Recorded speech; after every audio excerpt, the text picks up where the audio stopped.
Now after this it came to pass that David smote the Philistines and subdued them, and took Gath and her towns out of the hand of the Philistines. And he smote Moab, and the Moabites became David's servants and brought gifts. And David smote Hadarezer king of Zobah unto Hamath, as he went to establish his dominion by the river Euphrates. And David took from him 1,000 chariots, and 7,000 horsemen, and 20,000 footmen. David also howled all the chariot horses, but reserved of them 100 chariots. And when the Syrians of Damascus came to help Hadarezer king of Zobah, David slew of the Syrians 22,000 men. Then David put garrison in Syria Damascus, and the Syrians became David's servants and brought gifts. Thus the Lord preserved David whithersoever he went. And David took the shields of gold that were on the servants of Hadarezer, and brought them to Jerusalem. Likewise from Tabbath and from Chun, cities of Hadarezer, brought David very much brass, wherewith Solomon made the brassen sea, and the pillars, and the vessels of brass. Now when Tou, king of Hamath, heard how David had smitten all the host of Hadarezer king of Zobah, he sent Hadoram his son to King David to inquire of his welfare, and to congratulate him, because he had fought against Hadarezer and smitten him. For Hadarezer had war with Tou, and with him all manner of vessels of gold and silver and brass. Then also King David dedicated unto the Lord with the silver and the gold that he brought from all these nations, from Edom and from Moab, and from the children of Ammon, and from the Philistines, and from Amalek. Moreover Abishai the son of Zeruiah slew of the Edomites in the valley of Salt 18,000, and he put garrisons in Edom, and all the Edomites became David's servants.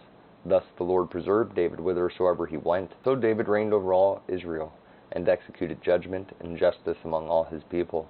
And Joab the son of Zeruiah was over the host, and Jehoshaphat the son of Ahilud recorder, and Zadok the son of Ahitub, and Abimelech the son of Abithar were the priests, and Shavishah was scribe, and Benaiah the son of Joiada was over the Cherethites and the Pelethites, and the sons of David were chief about the king. Now it came to pass after this that Nahash the king of the children of Ammon died, and his son reigned in his stead. And David said, I will shew kindness unto Hanun the son of Nahash, because his father shewed kindness to me. And David sent messengers to comfort him concerning his father. So the servants of David came into the land of the children of Ammon to Hanun to comfort him. But the princes of the children of Ammon said to Hanun, Thinkest thou that David doth honor thy father, that he hath sent comforters unto thee? Are not his servants come unto thee for to search, and to overthrow, and to spy out the land? Wherefore Hanun took David's servants, and shaved them, and cut off their garments in the midst hard by their buttocks, and sent them away. Then there went certain, and told David how the men were served, and he sent to meet them, for the men were greatly ashamed. And the king said, Tarry at Jericho until your beards be grown, and then return. And when the children of Ammon saw that they had made themselves odious to David, Hanun and the children of Ammon sent 1,000 talents of silver, to hire them chariots and horsemen out of Mesopotamia, and out of Syria-Makkah, and out of Zobah. So they hired 30 and 2,000 chariots in the king of Makkah and his people, who came and pitched before Medeba. And the children of Ammon gathered themselves together before their cities, and came to battle. And when David heard of it, he sent Joab and all the host of the mighty men. And the children of Ammon came out and put the battle in array before the gate of the city. And the kings that were come were by themselves in the field.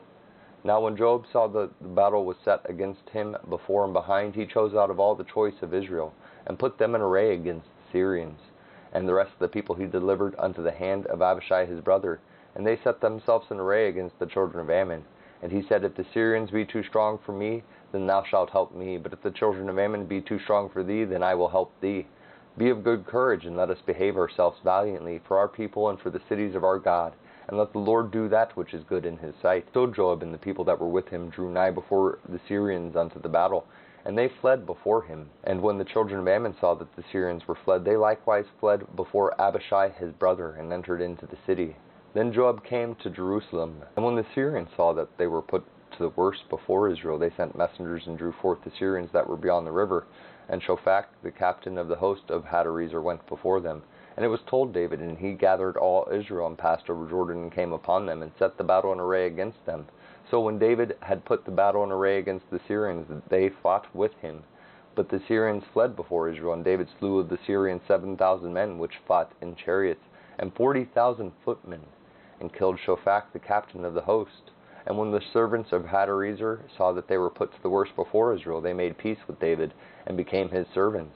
Neither would the Syrians help the children of Ammon any more. And it came to pass that after the year was expired, at the time that the kings go out to battle, Joab led forth the power of the army and wasted the country of the children of Ammon, and came and besieged Rabbah. But David tarried at Jerusalem. And Joab smote Rabbah and destroyed it. And David took the crown of their king from off his head, and found it to weigh a talent of gold. And there were precious stones in it. And it was set upon David's head. And he brought also exceeding much spoil out of the city. And he brought out the people that were in it, and cut them with saws, and with harrows of iron, and with axes. Even so dealt David with all the cities of the children of Ammon. And David and all the people returned to Jerusalem. And it came to pass after this that there arose war at Gezer with the Philistines, at which time Sibbecai the Hushathite slew Sippai, that was of the children of the giant, and they were subdued.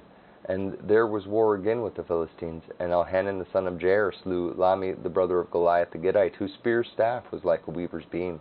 And yet again there was war at Gath, where was a man of great stature, whose fingers and toes were 24, 6 on each hand and 6 on each foot. And he also was the son of the giant. But when he defied Israel, Jonathan the son of Shimei, David's brother, slew him. These were born unto the giant in Gath, and they fell by the hand of David and by the hand of his servants. And Satan stood up against Israel, and provoked David to number Israel. And David said to Joab and to the rulers of the people, Go number Israel from Beersheba even to Dan, and bring the number of them to me, that I may know it.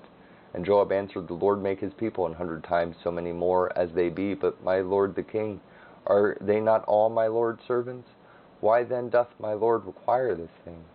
Why will he be a cause of trespass to Israel? Nevertheless the king's word prevailed against Joab. Wherefore Joab departed and went through all Israel, and came to Jerusalem. And Joab gave the sum of the number of the people unto David. And all they of Israel were 1,000 and 100,000 men that drew sword. And Judah was 410,000 men that drew sword. But Levi and Benjamin counted he not among them, for the king's word was abominable to Joab. And God was displeased with this thing, therefore he smote Israel. And David said unto God, I have sinned greatly because I have done this thing. But now I beseech thee, do away the iniquity of thy servant, for I have done very foolishly. And the Lord spake unto Gad, David's seer, saying, Go and tell David, saying, Thus saith the Lord, I offer thee 3 things. Choose thee one of them, that I may do it unto thee. So Gad came to David and said unto him, Thus saith the Lord, Choose thee either 3 years' famine, or 3 months to be destroyed before thy foes, while that the sword of thine enemies overtaketh thee, or else 3 days the sword of the Lord, even the pestilence in the land, and the angel of the Lord destroying throughout all the coasts of Israel. Now therefore advise thyself what word I shall bring again to him that sent me. And David said unto Gad, I am in a great strait. Let me fall now into the hand of the Lord, for very great are his mercies. But let me not fall into the hand of man. So the Lord sent pestilence upon Israel, and there fell of Israel 70,000 men. And God sent an angel unto Jerusalem to destroy it. And as he was destroying, the Lord beheld, and he repented him of the evil, and said to the angel that destroyed, It is enough, stay now thine hand. And the angel of the Lord stood by the threshing floor of Ornan the Jebusite. And David lifted up his eyes, and saw the angel of the Lord stand between the earth and the heaven, having a drawn sword in his hand stretched out over Jerusalem. Then David and the elders of Israel, who were clothed in sackcloth, fell upon their faces. And David said unto God, Is it not I that commanded the people to be numbered? Even I it is that have sinned, and done evil indeed. But as for these sheep, what have they done? Let thine hand, I pray thee, O Lord my God, be on me and on my father's house, but not on thy people, that they should be plagued. Then the angel of the Lord commanded Gad to say to David, that David should go up and set up an altar unto the Lord in the threshing floor of Ornan the Jebusite. And David went up at the saying of Gad, which he spake in the name of the Lord. And Ornan turned back and saw the angel, and his 4 sons with him hid themselves. Now Ornan was threshing wheat. And as David came to Ornan, Ornan looked and saw David, and went out of the threshing floor, and bowed himself to David with his face to the ground. Then David said to Ornan, Grant me the place of this threshing floor, that I may build an altar therein unto the Lord. Thou shalt grant it me for the full price, that the plague may be stayed from the people, And Ornan said unto David, Take it to thee, and let my lord the king do that which is good in his eyes. Lo, I give thee the oxen also for burnt offerings, and the threshing instruments for wood, and the wheat for the meat offering. I give it all. And David said to Ornan, Nay, but I will verily buy it for the full price. For I will not take that which is thine for the Lord, nor offer burnt offerings without cost. So David gave to Ornan for the place 600 shekels of gold by weight. And David built there an altar unto the Lord, and offered burnt offerings and peace offerings, and called upon the Lord. And he answered him from heaven by fire upon the altar of burnt offering. And the Lord commanded the angel, and he put up his sword again into the sheath thereof. At that time, when David saw that the Lord had answered him in the threshing floor of Ornan the Jebusite, then he sacrificed there. For the tabernacle of the Lord which Moses made in the wilderness, and the altar of the burnt offering, were at that season in the high place of Gibeon. But David could not go before it to inquire of God, for he was afraid because of the sword of the angel of the Lord.